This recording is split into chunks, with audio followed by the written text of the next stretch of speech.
Hi உலக தமிழ் சொந்தங்கள் அனைவருக்கும் வணக்கம். நான் அன்பு தமிழன் காளீஸ்வர பாண்டிங்க. யூடியூப் வளர்த்ததுல மறுபடியும் உங்களை சந்திக்கிறதுல ரொம்ப மகிழ்ச்சி. நேற்று ஞாயிற்றுக்கிழமை எல்லாரும் கண்டிப்பாக ரெஸ்ட் எடுத்துருப்பீங்க நம்புகிறேன் வீட்டில். ஆனால் எங்களுக்கு அந்த மாதிரி சூழ்நிலைகள் அமையலை. ஒரு வீட்டு உரிமையாளருக்கும் ஒரு பொறியாளருக்கும் இடையில ஏற்பட்ட விவாதத்தை தீர்த்து வைக்க வேண்டிய கட்டாயத்தை நம்ம ஆளாக்கப்பட்டு நம்ம அந்த மாதிரி ஒரு விஷயத்துக்கு போயிருந்தோம். ஸோ அங்கே என்ன நடந்தது அப்படிங்கிறத தான் உங்களுக்கு ஒரு வீடியோவை ஷேர் பண்ணலாம்னு நினச்சேன். என்ன அப்படின்னா, ஒரு கட்டுமானம் அப்படிங்கிறது யார் கையில் முழுமையாக இருக்குன்னா, ஒரு தெளிவான சிந்தனையுடைய ஒரு பொறியாளர்கிட்டையும் நம்ம செய்ய வேண்டியதை கரெக்டாக பண்ணணும் அப்படின்னு மனப்பக்குவம் கொண்ட வீட்டு உரிமையாளரும் இணைஞ்சால் மட்டும்தான் ஒரு அற்புதமான கட்டிடத்தை வந்து உண்மையை கொடுக்க முடியும். அந்த மாதிரி விதங்கள் நடந்ததில் ஒரு சின்ன சின்ன மிஸ் அண்டர்ஸ்டாண்டிங் வந்து பெரிய தூரத்துக்கு பாதிக்கும் அப்படிங்கிறத நிறைய பேர் புரிஞ்சுக்கிறது இல்லை. ஒரு வீட்டை நம்ம ஸ்டார்ட் பண்ணி கொண்டு போகிறோம் அப்படின்னா தெளிவான சிந்தனைங்கிறது ரொம்ப ரொம்ப முக்கியம். அது பிளானிங்கில் ஸ்டார்ட் பண்ணி எப்படி கொண்டு போக போகிறோம், என்ன மாதிரி ஒர்க்லாம் நம்ம பண்ண போகிறோம் அப்படின்னு சொல்லிட்டு ஒரு டீட்டெயிலாக ஒரு அக்ரிமெண்ட் மாதிரி போட்டுக்கிட்டால் உண்மைக்கே நல்லா இருக்கும். ஆனால் இதில் தவிர்க்க வேண்டிய விஷயங்களும் நிறையா இருக்குது.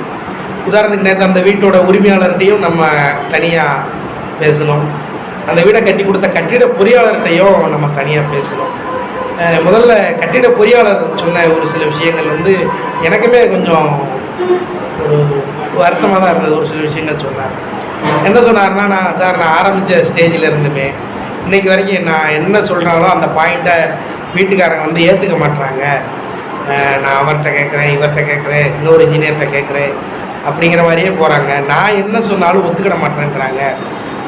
எங்கள் பெரியப்பா ஒருத்தர் இருக்காருன்னு சொல்கிறாங்க. என் ஊரில் எங்கள் அண்ணன் ஒருத்தர் இருக்கார், அவர் பெரிய பில்டரு, ஸோ அவர்கிட்ட கேட்டேன், இது தப்புன்னு சொல்கிறாரு. அப்படி இந்த மாதிரியான வார்த்தைகளவே என்கிட்ட அடிக்கடி பயன்படுத்துகிறாங்க சார். கரெக்டான முறையில் கரெக்டான நேரத்தில் எனக்கு பணமும் கரெக்டாக கொடுக்க மாட்டுறாங்க. அதனால் எனக்கு இந்த மாதிரி பிரச்சனைகள்லாம் இருக்குது. ஒரு பொறியாளராக என்னை அந்த வீட்டு உரிமையாளர் நம்பவே இல்லை. அப்படிங்கும்போது என் மனசு எப்படி இருக்கும் அப்படிங்கிற மாதிரி அவரோட குமுறல்கள் இருந்தது. வீட்டு உரிமையாளர் செய்திருந்து பார்க்கும்போது, இல்லை சார் இந்த ஒர்க்கை வந்து நான் ஆன்லைனில் பார்த்தேன், அவங்க சொன்னாங்க இவங்க சொன்னாங்க, ஆனால் அந்த ஒர்க்கு இவர் இந்த மாதிரி பண்ணலை, அதனால் இதை எப்படி பண்ண போகிறேங்கிற விவரத்தை கூட என்கிட்ட அவர் சொல்லலை. துட்டு வந்து ஒன்றும் பிரச்சனை இல்லை சார், நாங்கள் லோன் போடலான்னு சொல்லி ட்ரை பண்ணோம், லோன் கிடைக்கிறது கொஞ்சம் டிலே ஆகிக்கிட்டே இருந்தது, அதனால் அமௌண்ட் ரெடி பண்ணி கொடுக்குறதுல கொஞ்சம் சிக்கல் வந்துருச்சு அப்படிங்கிற மாதிரி வீட்டு உரிமையாளரும் அவர் பக்கம் இருக்கிற நியாயத்தை வந்து சொல்லிக்கிட்டே இருந்தார். இது எல்லாமே பார்த்துட்டு ஒரு கன்க்ளூஷனாக எங்களுக்கு அன்றைக்கி என்ன தோணுச்சு அப்படின்னா, ரெண்டு பேருமே எடுத்து பார்த்தோம்னா சரிசமமாக இருந்தாலும் தவறுகள் வந்து ரெண்டு பேர் மேலேயுமே இருக்குது. ஒரு கட்டிட பொறியாளர் அப்படின்னா ஆரம்பம் முதல் முடிவு வரை அப்படிங்கிற கான்செப்டில் நம்ம என்ன பண்ண போகிறோம், வாஸ்து பண்ண நாள்லேருந்து நாளைக்கு என்ன பண்ண போகிறோம், நாளைக்கு என்ன பண்ண போகிறோம் அப்படிங்கிற ஒரு தெளிவான சிந்தனையும் ஒரு பிளானோட வீட்டு இன்ஜினியர் வந்து கண்டிப்பாக இருக்கணும். அது மட்டும் இல்லாமல் இன்ஜினியரோட வேலை அது மட்டும் கிடையாது, வீட்டு உரிமையாளர்கள்ட்ட எடுத்து சொல்லணும், நாளைக்கு இந்த ஒர்க் பண்ண போகிறோம், நாளைக்கு இந்த ஒர்க் பண்ண போகிறோம், இந்த ஒர்க்கை வந்து நாங்கள் இந்த மாதிரி டைப்பில் பண்ண போகிறோம், இந்த மெட்டீரியல் யூஸ் பண்ண போகிறேன், இந்த சிமெண்ட் யூஸ் பண்ண போகிறேன், இந்த கம்பி யூஸ் பண்ண போகிறேன், இந்த மாதிரி நடந்துகிட்ருக்கு அப்படிங்கிறத தெளிவாக சொல்லணும். நீங்கள் பாருங்கள், நம்ம அக்ரிமெண்ட் போட்டிருக்கோம், அந்த அக்ரிமெண்ட்டில் இந்த மாதிரி ஒர்க்கெல்லாம் இருக்குது, அதுதான் நான் பண்ணிகிட்ருக்கேன், இந்த ஸ்டேஜில் நீங்கள் எனக்கு எவ்வளோ ரூபா பணம் கொடுக்கணும், நீங்கள் என்ன கொடுத்தா நல்லாயிருக்கும் அப்படிங்கிற மாதிரி ஒவ்வொரு வார்த்தைகளையுமே அந்த கட்டிட பொறியாளர் எடுத்து சொல்லி போயிட்டே இருக்கணும். வீட்டு உரிமையாளருக்குமே என்னை கேட்டால் என்ன அப்படின்னா, லோன் வீடு கட்டுறதுங்கிறது சாதாரண விஷயம் இல்லை, ஒரு சின்ன இது கிடையாது. பல லட்சங்கள் பல கோடிகள் அப்படின்னு செலவழிக்கக்கூடிய தொகை வந்து ரொம்ப முக்கியமாக தேவைப்படும். அந்த மாதிரி பணங்களை நம்ம கடைசி நேரம் வரைக்கும் இழுத்துட்டு போகாமல் முடிஞ்ச வரைக்கும் ஒரு வாரத்துக்கு முன்னையே வீட்டு உரிமையாளர்களும் ரெடி பண்ணி கொடுக்க வேண்டியது உண்மைக்கே ரொம்ப ரொம்ப அவசியம். ஏன்னா கடைசி ஸ்டேஜ் வரைக்கும் இழுத்துட்டு போனால் அவங்களுக்கு இந்த ப்ராஜெக்ட் டூரேஷன் வந்து கொஞ்சம் அதிகமாக இருக்கும் வாய்ப்புகள் இருக்குது. ஒரு வழியாக பேசி ரெண்டு பேருக்கும் சமாதானம் பண்ணி வச்சு நல்ல முறையில் அந்த வீடை முடிச்சு கொடுக்கறதுக்கு பேசி முடிச்சுட்டு வந்திருக்கோம்.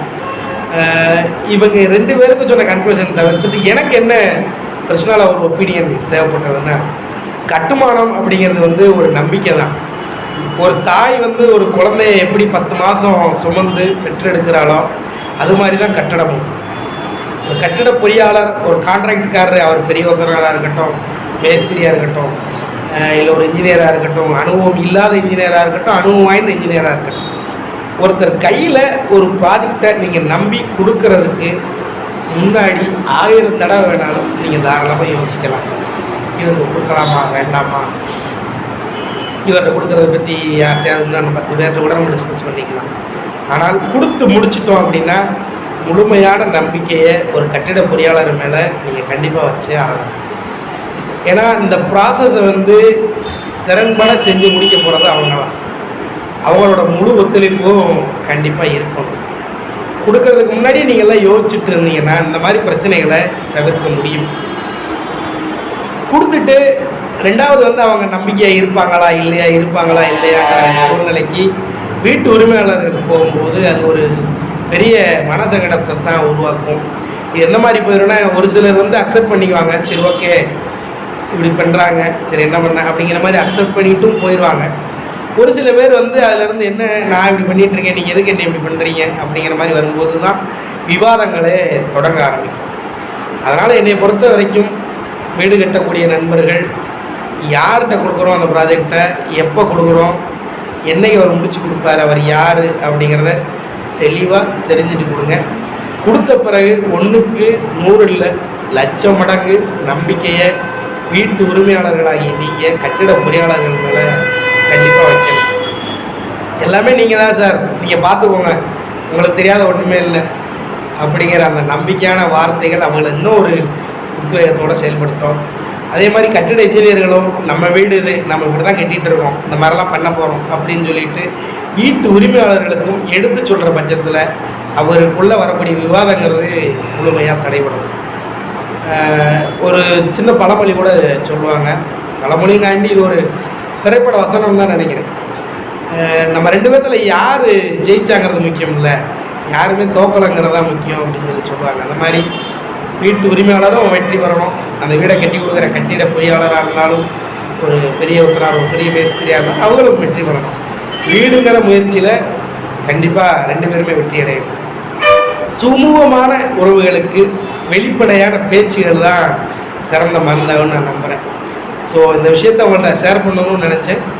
இதே மாதிரி வரக்கூடிய வாசத்தில் வீடு கட்டணும்னு இருக்கிற உங்கள் நண்பர்கள் யாராவது இருந்தால் அவங்களுக்கு இந்த வீடியோவை கொஞ்சம் ஷேர் பண்ணுங்கள். ஏன்னா அவங்களும் ப்ராஜெக்ட் ஸ்டார்ட் பண்ணுறதுக்கு முன்னாடி ஒரு சில டிசிஷனை எடுக்கிறதுக்கு யூஸ்ஃபுல்லாக இருக்குன்னு நம்புகிறேன். Thank you so much.